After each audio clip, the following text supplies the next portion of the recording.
Dr. Jessica Miller hadn't slept in 36 hours, but the coffee growing cold beside her quantum array wasn't to blame for what she was seeing. The patterns dancing across her monitor defied every natural explanation she'd developed over 15 years at NASA's Deep Space Communications Division. "Run it again," she muttered, fingers flying across the holographic interface.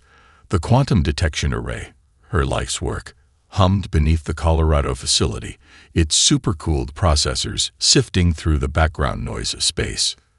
The pattern repeated. Perfect. Artificial. Impossible. Her hand shook as she reached for the secure line. "This is Dr. Miller. Get me General Matthews. Authorization code Echo 7 Delta 9. The response came faster than she expected. Someone else was awake at 3 a.m., watching the same anomaly. "Doctor, I assume you're seeing what we're seeing. If you're watching a perfectly modulated quantum signal cutting through our defense networks like they don't exist, then yes." She pulled up another visualization. "Sir, this isn't random. They're probing us." "They?" The signal pulsed again, stronger this time.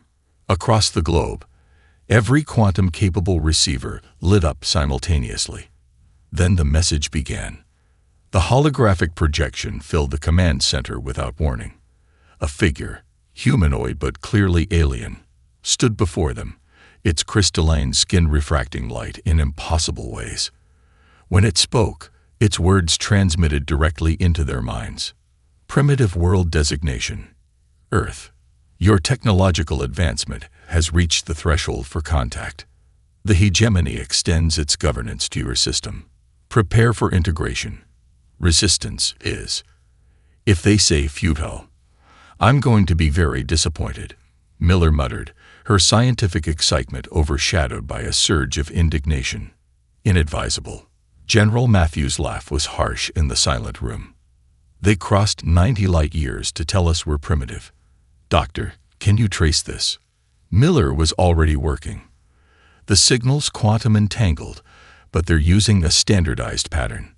Overconfident. Give me 10 minutes. It took her 8. While the alien message repeated its demands for Earth's surrender, Miller's system unpacked layers of quantum data. Each packet revealed more about their visitors, fleet positions, communication protocols, and most importantly, the fundamental architecture of their quantum network. "Sir," she looked up, a fierce grin on her face. "They're using a base 12 quantum encryption. Elegant, advanced, and completely vulnerable to good old-fashioned human chaos theory. Their whole network is designed for perfect efficiency." Matthews raised an eyebrow. "And that's bad because they've never had to account for someone trying to break it. Look at this message. It's arrogant, assuming we'll just fall in line. Their entire technology base assumes perfect compliance with their protocols." She pulled up Earth's defense parameters. "We might be primitive, but we've been trying to break our own quantum systems for decades. We know how to fight dirty." The general's smile matched hers. "What are you suggesting, Doctor?" Miller's fingers flew across the interface. Their message took 7 minutes to compose. Perfect, formal, structured. Let's show them how Earth responds to threats. Over the next hour, as the world's governments scrambled to respond, Miller and her team compiled humanity's answer. No formal declarations, no diplomatic phrases, just history.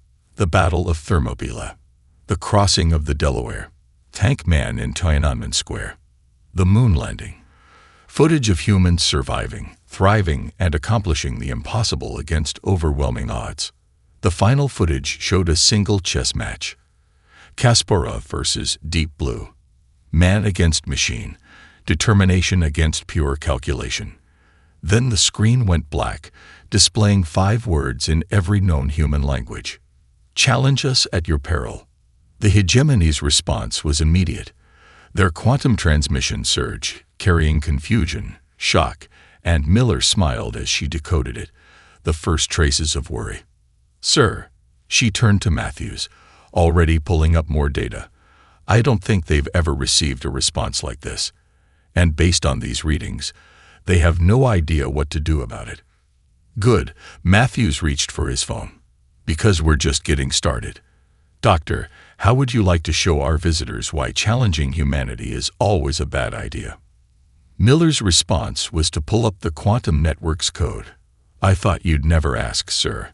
Let's show them exactly how primitive we can be. Colonel James Mad Dog Martinez stood at the Pentagon's window, watching the holographic alien fleet shimmer above Washington, D.C.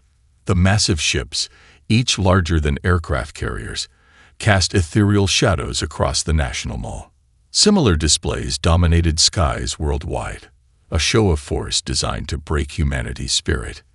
Nice light show, he muttered, turning back to the assembled team in the war room. Dr. Thompson, tell me these bastards aren't as untouchable as they want us to think.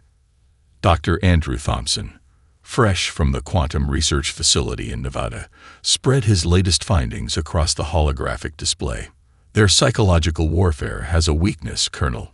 These projections, they're burning through quantum entanglement pairs faster than they can generate them. Martinez's eyes narrowed. Meaning? They're showing off, Thompson grinned, pulling up his calculations. And every second they maintain this display, they're burning resources they can't easily replace. More importantly, we can track their real fleet positions by measuring the entanglement decay. Lieutenant Sarah Hayes, their cyber warfare specialist, jumped in. Sir, we're seeing patterns in their transmission protocols. They're so focused on efficiency, they've never considered someone might deliberately introduce chaos into their systems. Martin has remembered similar tactics from his days countering insurgencies. The most sophisticated defense can be undone by something too primitive to account for. He turned to the room's main screen, where global panic responses scrolled past. They expect this fear to paralyze us. Let's show them how humans handle fear. The next 12 hours transformed Earth's response.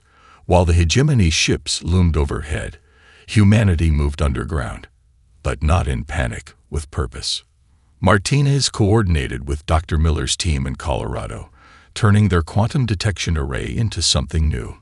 If the aliens wanted to play mind games, they'd learn why humans wrote the book on psychological warfare.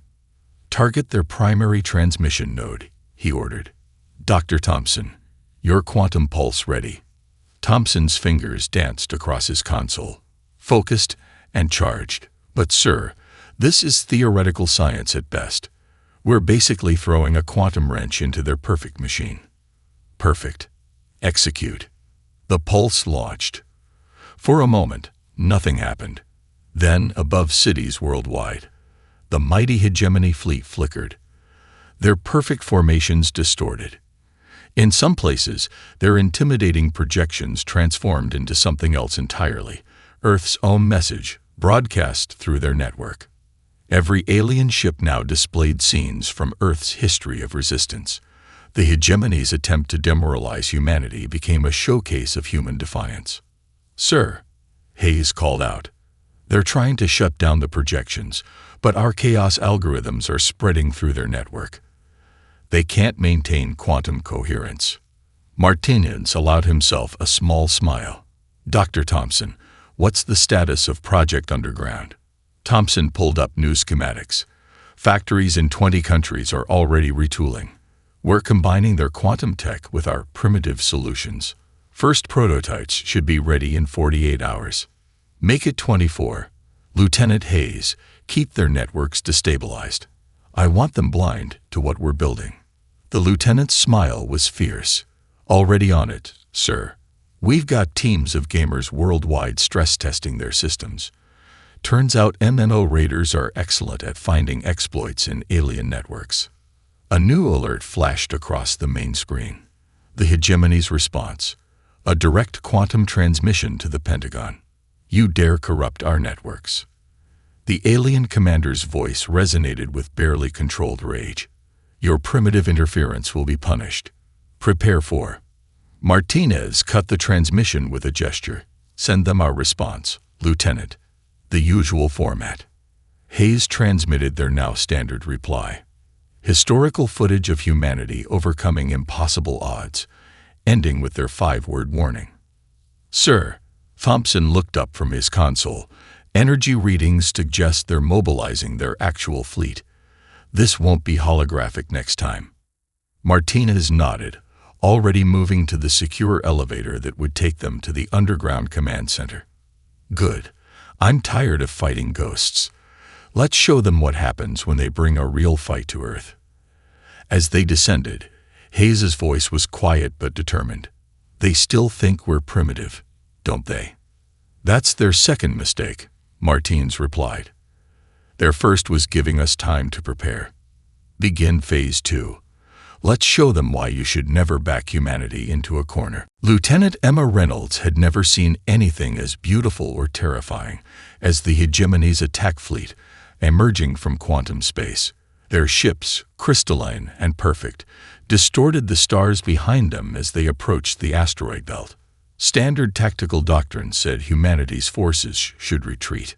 Lieutenant Reynolds didn't believe in standard doctrine. Ghost Fleet, sound off. She commanded from her bridge aboard the U.S. Artemis, Earth's first hybrid warship. The vessel hummed with both human innovation and reversed-engineered alien tech. Ghost 2, ready. Ghost 3, in position. Ghost 4, armed and waiting. The responses continued until all 20 ships of humanity's experimental fleet had checked in. Each vessel was practically held together by duct tape and determination, but they were humanity's best shot. They're launching their first wave, her XO, Commander Parker, reported. 500 ships against our 20. They're not even trying to be subtle. Reynolds smiled. They don't think they need to be. Activate the Weber grid. Across the asteroid belt, thousands of micro-quantum transmitters flickered to life. Dr. Miller's team had worked miracles, turning the aliens' own quantum technology against them. The belt transformed into a maze of false signals and phantom readings. Multiple contacts.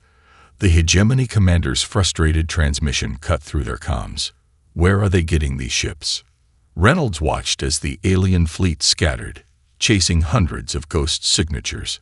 Her crews had spent weeks seeding the belt with nuclear-powered railguns and quantum-entangled mines, all disguised as routine mining operations. Let them chase shadows, she ordered. Trigger Sequence Alpha. The first alien cruiser hit a quantum mine. The explosion was silent in space, but the chain reaction through their perfectly ordered formation was devastating. Their ship's quantum-linked shields, designed to share and distribute energy, instead shared destruction. They're adapting, Parker warned. Second wave incoming. Reynolds nodded. Just like the simulations. Launch the drones. Thousands of small, crude drones launched from hidden asteroid bases. Each one carried a primitive but effective weapon. Electromagnetic pulse generators combined with quantum disruptors. The aliens' superior shields couldn't detect them. They were too simple, too primitive to register as threats. Multiple Hegemony ships are going dark, her tactical officer reported with barely contained glee. Their quantum networks are crashing. They can't coordinate their response. But the Hegemony hadn't conquered half the galaxy by being easily defeated. Their third wave launched, this time with adapted shields. Sir, they're burning through our drone screen, Parker reported tensely. Reynolds straightened in her command chair. Time for the main event. Ghost Fleet. Execute maneuver Crazy Ivan. Her ships burst from hiding, their hybrid drives pushing the limits of physics.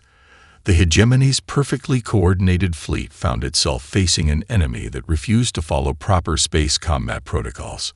Ghost Fleet ships deliberately introduced chaos into their own quantum systems, becoming barely predictable even to their own crews. Impact in 5 seconds, Parker counted down. They're charging weapons. The space between fleets erupted. Reynolds had positioned quantum-entangled warheads throughout the battlefield, linking them to the aliens' own network. When they fired their main weapons, the feedback loop through their quantum targeting systems was catastrophic. Hegemony fleet is in disarray, Tactical reported. 60% of their ships are either destroyed or disabled. The rest are falling back to regroup. Reynolds opened a channel to all Earth forces. Push the advantage. Don't let them recover their quantum coherence. This is what we trained for. The battle raged for another hour, but the outcome was decided in those first crucial minutes. Humanity's primitive solutions, combined with stolen alien tech, had accomplished the impossible. As the last hegemony ships retreated, Reynolds received a transmission from Earth Command. General Matthews' voice was tight with controlled excitement. "Lieutenant, preliminary reports suggest this is their first major defeat in over 300 years. Well done." Reynolds watched the battlefield, where disabled alien ships floated among the asteroids. "Thank you, sir, but they'll be back." "Of course they will," Matthews replied. "And thanks to Dr. Miller's team analyzing their quantum tech, we'll be even better prepared. Keep your ghost fleet ready, Lieutenant. The real war is just beginning."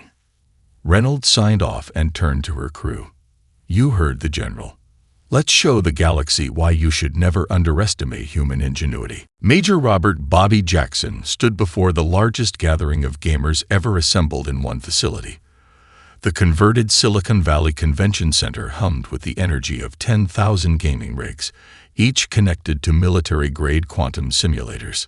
"Ladies and gentlemen," he addressed the crowd of professional gamers, speedrunners, and strategy experts, "what you're about to see isn't a game.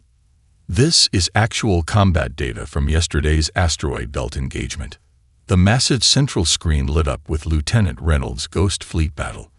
The assembled gamers leaned forward, their trained eyes already analyzing patterns and possibilities. "The hegemony thinks they can outthink us with pure calculation," Jackson continued. "But they've never faced human creativity. Show me what you see."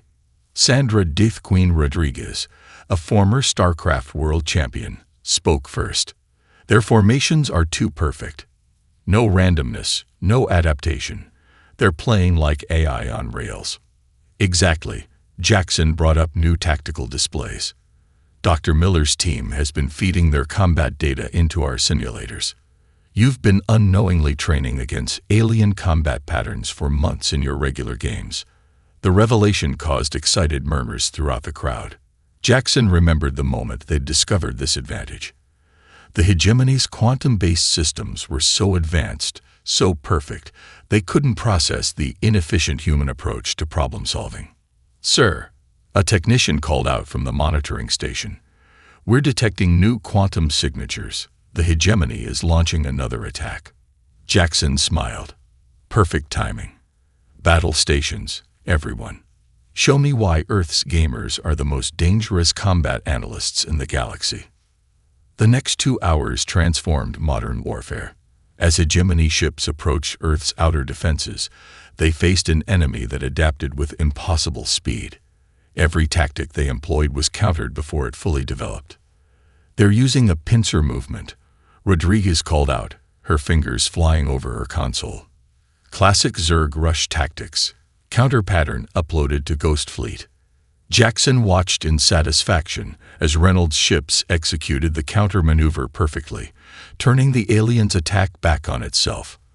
On another screen, a team of speedrunners had identified exploitable patterns in the hegemony's shield harmonics. "Major," his quantum communications officer interrupted, "we're receiving a transmission from Hegemony Command. They're accusing us of cheating." Laughter rippled through the control room. Jackson keyed the response channel. "Hegemony Command, this is Major Jackson. We're not cheating. We're just playing the game better than you." He cut the transmission and turned back to his unlikely army of gamers. "They still don't get it, do they? They think perfect calculation beats human intuition." Contact. Multiple stations called out simultaneously. New hegemony ships entering the system. These ones are different. Jackson studied the readings. The aliens had adapted, introducing variant patterns into their attack formations. But he smiled, because that's exactly what they'd wanted. "They're learning," he announced. "Now we can show them why that's a mistake." "Ms. Rodriguez, show them your APM trick." Rodriguez grinned and activated her special algorithm. Inspired by professional gaming's actions per minute measurements, She developed a way to overwhelm hegemony targeting systems by presenting too many potential threats simultaneously. The alien ship's perfect targeting systems crashed, unable to prioritize between thousands of simultaneous small threats. Earth's defenders pressed the advantage, their tactics evolving minute by minute thanks to the assembled gamers' constant refinements. 2 hours later, the hegemony retreated again. Jackson received a direct call from General Matthews. "Major, your gaming brigade just rewrote the book on space warfare. The hegemony's losing their minds trying to figure out how we're countering their tactics so quickly." "Sir," Jackson watched his team already analyzing the battle data, preparing for the next encounter. "Tell them what any gamer knows. If you want to win, you have to learn from every loss. Keep pushing them, Major, every time they adapt. We need to adapt faster." Jackson looked at his room full of gamers, already discovering new patterns and possibilities in the combat data. "Don't worry, sir. When it comes to getting better at the game, nobody beats Earth." Commander Kate Phoenix Sullivan hadn't piloted anything more complicated than a flight simulator 6 months ago. Now suspended in neural gel inside her mech's control chamber, she commanded one of humanity's deadliest weapons against the hegemony. "Neural sync at optimal levels," her AI assistant reported. "Ready for combat drop, Commander." The massive hangar doors of the orbital station opened beneath her squadron. Earth glowed below, while ahead, quantum rifts signaled the arrival of another hegemony assault force. "Phoenix Squadron, sound off," Sullivan called, feeling her neural interface harmonize with her mech systems. Each pilot's consciousness merged with their machine, creating something the aliens had never encountered: human intuition married to quantum technology. "This is Dr. Michael Wright." A transmission cut through their prep sequence. "Commander, my team just completed analysis of their quantum communications. The breach window will open in 30 seconds. Don't miss it." Sullivan grinned inside her neural gel. "Copy that, Doctor. Ready to show them why humans make the best pilots." Her squadron dropped from the station, 12 mechs built from salvaged alien tech and human determination. They fell toward the incoming hegemony fleet like meteors, their quantum shields flickering with Dr. Wright's latest breakthrough. Multiple contacts.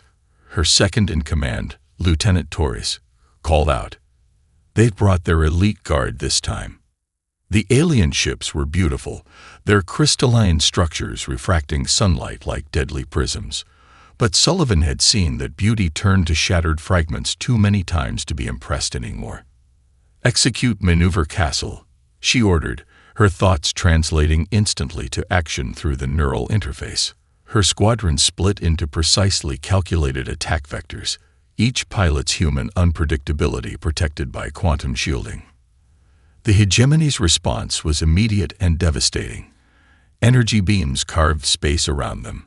Their targeting systems finally adapted to human tactics. But they hadn't adapted enough. "Now, Doctor," Sullivan called. Dr. Wright's quantum pulse activated. For a crucial second, the hegemony's faster-than-light communications grid flickered.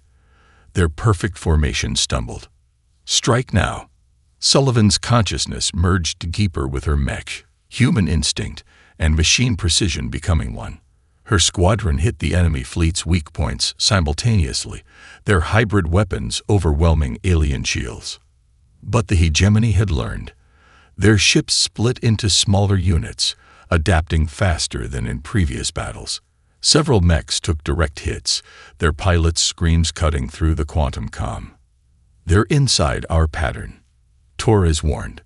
"Standard tactics failing." Sullivan smiled. "Then let's show them why we don't rely on standard tactics. Execute Freedom Protocol." Her pilots disengaged their tactical computers, running purely on neural control. The hegemony's predictive algorithms couldn't track them anymore. There was nothing logical about their movements. "This is impossible." A hegemony commander's transmission broke through. "Their machines cannot move that way." "Watch us," Sullivan muttered, leading her squadron through maneuvers that defied both physics and logic. Human spatial awareness, honed through generations of video games and sports, proved superior to alien calculations. The battle transformed into a dance of impossibility. Human pilots, their minds merged with hybrid technology, moved their mechs in ways that made the hegemony's combat computers crash trying to predict them. Right to Phoenix Squadron. The doctor's voice was excited. Whatever you're doing, it's working. Their quantum network is collapsing under the strain of trying to model your movements. Sullivan drove her mech straight through an enemy formation, her human intuition finding gaps their perfect defenses couldn't protect.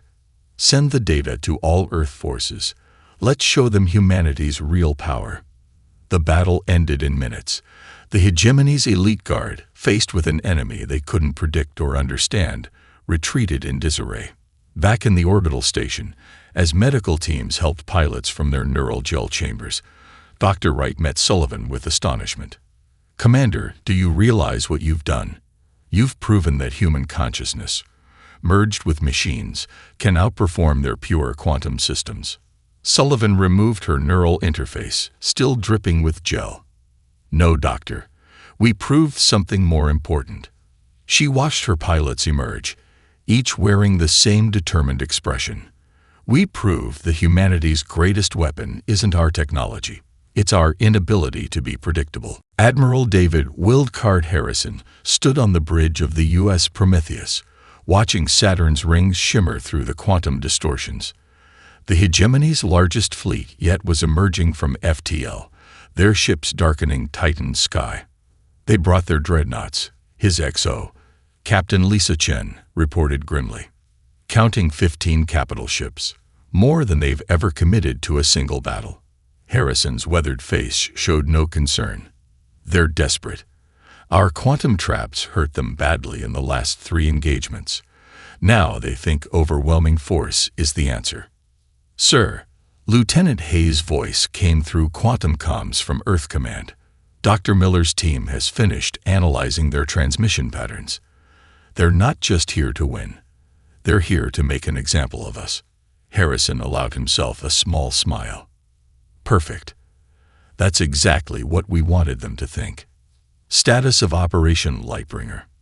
All nuclear quantum entanglement devices are in position throughout Saturn's rings, Chen confirmed. "Dr. Thompson says we'll only get one shot at this." The massive hegemony fleet moved into attack formation, their crystalline ships arranging themselves in geometric patterns that would have been beautiful if they weren't so deadly. Their first transmission was predictably arrogant. "Primitive forces, you have exceeded your assigned combat parameters. Surrender now, and your species may yet survive as protectorate status." Harrison opened a channel to all Earth forces. "Remember your training. They think they're here to crush us. Let's show them why humanity thrives when backed into a corner." The battle began with a devastating display of hegemony firepower. Their dreadnoughts fired simultaneously, quantum beams powerful enough to shatter moons streaming toward Earth's fleet. "Now," Harrison ordered. Hidden throughout Saturn's rings, thousands of modified nuclear devices activated. Each one had been quantum entangled using stolen hegemony technology, creating an artificial radiation field that turned the entire ring system into a weapon. The alien beams hit the field and fractured, their perfect quantum coherence shattered by the chaotic radiation. But that was just the beginning. "Phase 2, Harrison commanded. "Commander Sullivan, you have a go."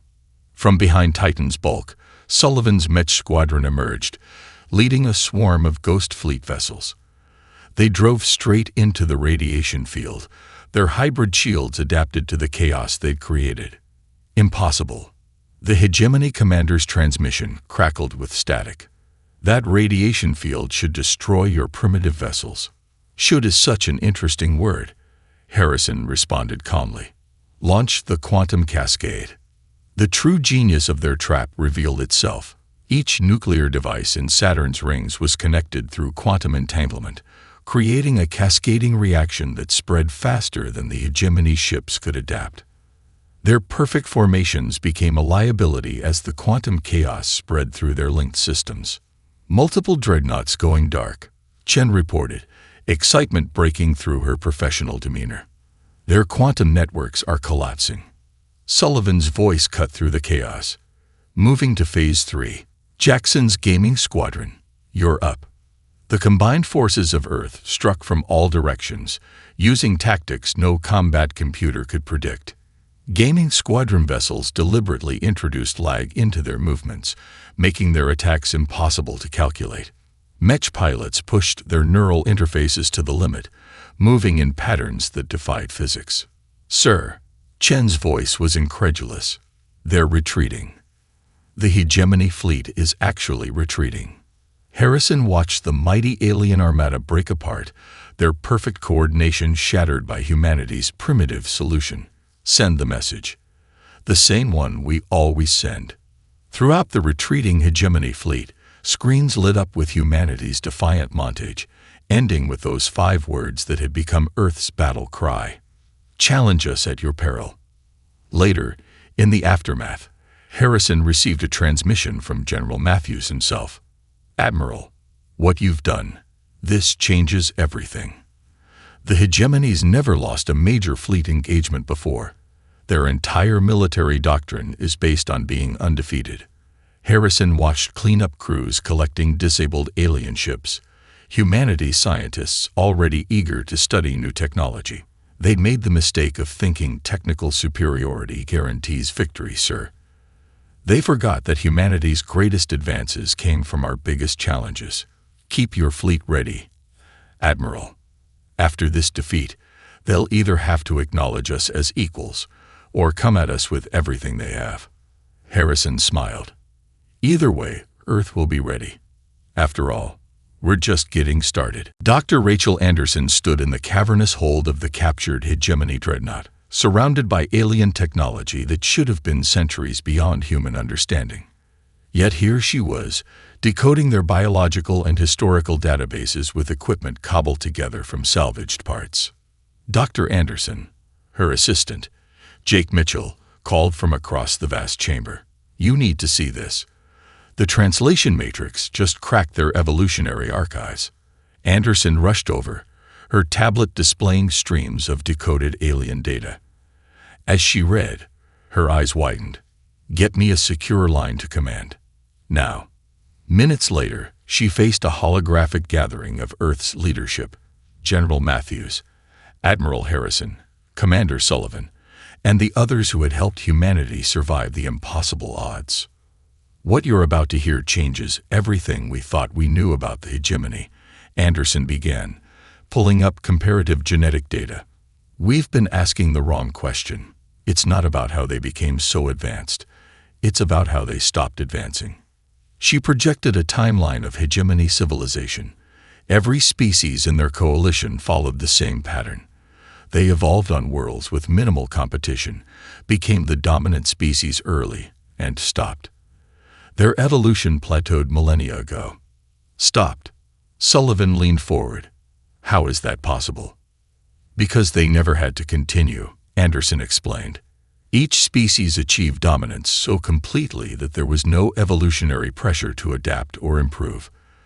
Their technological advancement came from pure calculation and perfect efficiency, not from the need to overcome challenges. She brought up Earth's evolutionary timeline in contrast. But humans, we're different. We evolved through constant competition, not just with other species, but with ourselves. Our entire history is an endless cycle of adaptation and improvement. That's why they can't predict us, Harrison realized. They've never encountered a species that evolved through struggle. Exactly. Anderson highlighted specific genetic markers. Look at our stress responses, our ability to adapt to new situations. The hegemony sees these as primitive traits because they eliminated them from their own species eons ago. They chose perfect stability over the chaos of continuous evolution. General Matthews' hologram stepped forward. And now they're facing a species that thrives on chaos and adaptation. No wonder our primitive solutions keep working. There's more. Anderson pulled up neural scanning data from Sullivan's mech pilots. Remember how our neural interfaces worked better than their pure AI systems. It's because our brains are still evolving, still creating new neural pathways. Their brains have been static for thousands of generations. The implications stunned the room into silence. Humanity wasn't less advanced than the hegemony. They were simply advanced in a completely different direction, one the aliens couldn't comprehend. Their entire civilization is built on the assumption that evolution has an endpoint. Anderson continued. They achieved what they saw as perfection and stopped. But humans, we never stop. Sullivan finished. Every challenge makes us stronger. Anderson nodded. Their quantum technology, their perfect formations, their entire military doctrine. It's all based on the idea that there's a perfect solution to every problem. But humanity. We find solutions they can't predict because we're still evolving. Harrison mused. Every battle, every challenge, literally changes us. That's why they're so frustrated, Matthews realized. We're not just beating them. We're proving their entire civilization's fundamental assumptions wrong. Anderson's tablet chimed with new data. Look at this. After every engagement, our neural patterns show increased complexity. We're not just adapting our technology. Our brains are actually evolving new ways to use it. The hegemony can't copy our tactics because they physically can't think the way we do. She faced the assembled leaders. They called us primitive because we're still evolving. But that's not our weakness. It's our strength. Humanity never reached their kind of perfection because we never stopped striving to be better. So what happens now? Sullivan asked. Matthews smiled grimly. Now we show them why evolution didn't end with their perfection. Dr. Anderson, get this data to every Earth command center. It's time to show the hegemony that true advancement doesn't come from achieving perfection. It comes from never stopping the climb. General Thomas Iron Tom Wilson walked into the hegemony's grand hall, his dress uniform adorned with battle ribbons from Earth's impossible victory. Behind him, a delegation of humanity's heroes followed. Dr. Miller, Commander Sullivan, Admiral Harrison, and Dr. Anderson. Each step on the crystalline floor echoed through chambers that had never expected to host primitives as equals. The Hegemony High Council waited on elevated platforms, their crystalline forms refracting light in patterns that once would have seemed intimidating. Now, after understanding their true nature, Wilson saw them differently. Beings who had traded evolution for stagnant perfection. Approach, Earth delegation. The High Speaker's thoughts resonated through the chamber. You stand here not as supplicants, but as... There was a pause, as if the very concept was difficult to process. Equals. Wilson stepped forward. We stand here as ourselves. Nothing more, nothing less. The High Speaker's crystalline form shifted, displaying patterns that Dr. Anderson had taught them indicated confusion.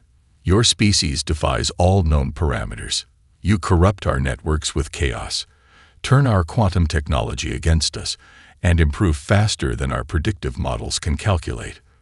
That's because you're still trying to calculate us. Sullivan spoke up, her neural interface subtly glowing. You can't predict evolution in action. Dr. Miller stepped forward, carrying data crystals. We've brought proof of Dr. Anderson's findings. Your civilization achieved what you saw as perfection, but in doing so, you lost something precious. The ability to change, to grow, to become something new. The council chambers erupted in complex thought patterns. Wilson waited patiently as the aliens processed this fundamental challenge to their worldview. Finally, the High Speaker responded. We have reviewed your battles, your adaptations, your innovations. In 3 months of conflict, you advanced more than most species do in a millennium. Our options are clear. Continue a war against an enemy that grows stronger with each engagement, or acknowledge a new possibility. That perfection is not an endpoint, but a journey. Wilson placed humanity's original warning message, now encoded in a quantum crystal, on the central pedestal. We never wanted war. We simply refused to accept limitations placed on us by others. A trait, the High Speaker observed, that makes you uniquely qualified to help the hegemony evolve once again. The proposal that followed would reshape the galaxy. Earth would join the hegemony not as a subjugated world, but as a catalyst for change. Human unpredictability, their drive to improve, would be not just accepted but celebrated. There will be resistance, the High Speaker warned. Many of our worlds have known only perfect stability for millennia. Admiral Harrison smiled. Resistance is what we do best. Each challenge makes us stronger. Then let this be the first day of a new age, the High Speaker declared. The hegemony will learn to evolve again, with humanity as our teachers. As the formal declarations were made, Dr. Anderson leaned close to Wilson. They still don't fully understand us, do they? Wilson watched the council members attempting to process the concept of continuous improvement. No, but they're trying. That's the first step in evolution, acknowledging the need to change. The ceremony concluded with a new message being added to Earth's original warning in the Grand Hall. They taught us that true advancement comes not from achieving perfection, but from never ceasing to reach for it. Later, as Earth's delegation prepared to return home, Commander Sullivan found Wilson staring at the dual messages. "Thinking about how far we've come, sir." Wilson nodded, thinking about how far we'll go. The hegemony spent eons becoming perfect. We spent eons learning that perfection is impossible. And that's what makes us perfect for them. So what's next? Next, Wilson smiled as their ship prepared for quantum jump. We do what humanity does best. We adapt, we improve, and we help the galaxy remember how to evolve. After all, the greatest adventures begin when someone says, "Impossible." The ship jumped, carrying humanity's delegation home. Behind them, their warning message glowed in the Grand Hall, no longer a threat, but a promise of things to come.